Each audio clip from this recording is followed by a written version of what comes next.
15-ാം സങ്കീർത്തനത്തിൽ നിന്ന്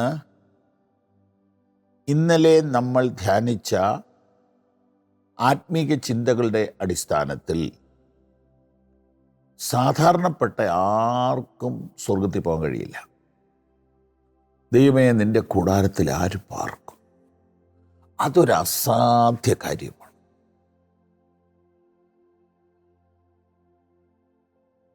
അപ്പോൾ പിന്നെ എങ്ങനെ പോകും? ദൈവം അതിനുവേണ്ടി ഒരു മാർഗം ഉണ്ടാക്കി. നമുക്ക് ഉൽപ്പത്തി പുസ്തകത്തിലോട്ട് പോകാം. ഉൽപ്പത്തി പുസ്തകത്തിൽ ദൈവത്തിൻ്റെ കൂടാരത്തിൽ, ദൈവത്തിൻ്റെ സാന്നിധ്യത്തിൽ, ദൈവത്തിൻ്റെ വിശുദ്ധിയിൽ മനുഷ്യർ ജീവിച്ചിരുന്നു. എന്നാൽ ദൈവകൽപ്പന ലംഘിച്ച ആ നിമിഷം മുതൽ അവർക്ക് ദൈവത്തിൻ്റെ മുമ്പിൽ നിൽക്കാൻ കഴിയാതെ വന്നു.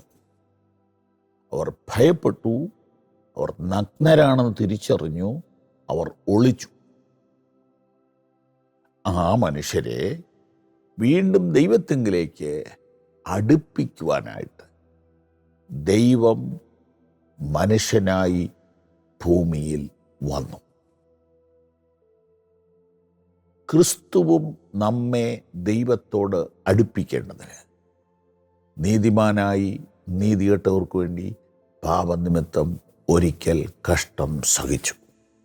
അങ്ങനെ യേശു ക്രിസ്തു ക്രൂശിൽ മനുഷ്യൻ്റെ പാപങ്ങൾക്ക് പരിഹാരമായി രക്തം ചൊരിഞ്ഞ് മരിച്ചപ്പോൾ മനുഷ്യൻ്റെ യാതൊരു പ്രവൃത്തികളും നന്മയോ തിന്മയോ കണക്കിടാതെ ക്രിസ്തു മുഖാന്തരം നമുക്ക് സ്വർഗപ്രവേശനം സാധ്യമാക്കി തന്നു. ഇതാണ് സുവിശേഷം.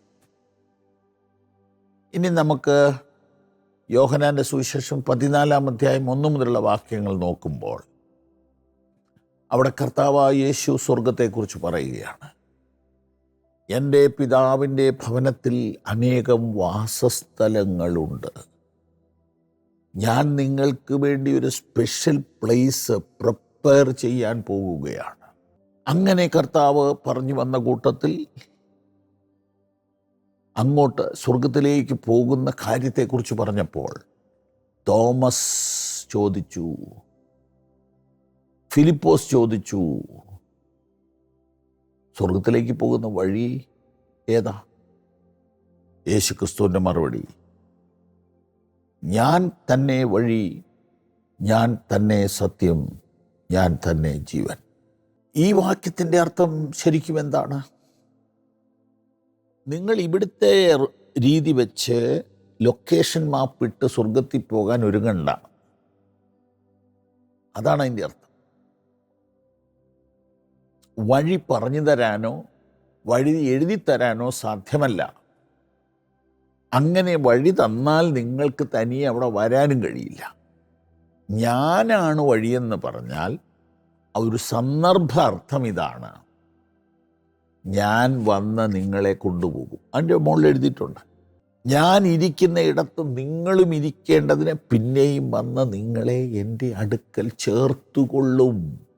അപ്പം നിങ്ങൾ തനിയെ അങ്ങോട്ട് വരികയല്ല, ഞാൻ നിങ്ങളെ എൻ്റെ അടുക്കിലേക്ക് കൊണ്ടുപോവുകയാണ്.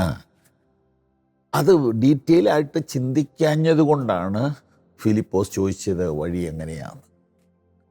യേശു പറഞ്ഞു, ഞാനാണ് വഴി. എന്നെ നിങ്ങൾ അറിഞ്ഞാൽ വഴി അറിഞ്ഞു. I am the way. അങ്ങനെ യേശുവിൽ കൂടെ വിശ്വാസമാർഗത്തിലൂടെ നിത്യരാജ്യത്തിൽ പ്രവേശിപ്പാൻ ദൈവം നമുക്കിടയാക്കട്ടെ. ആമേൻ.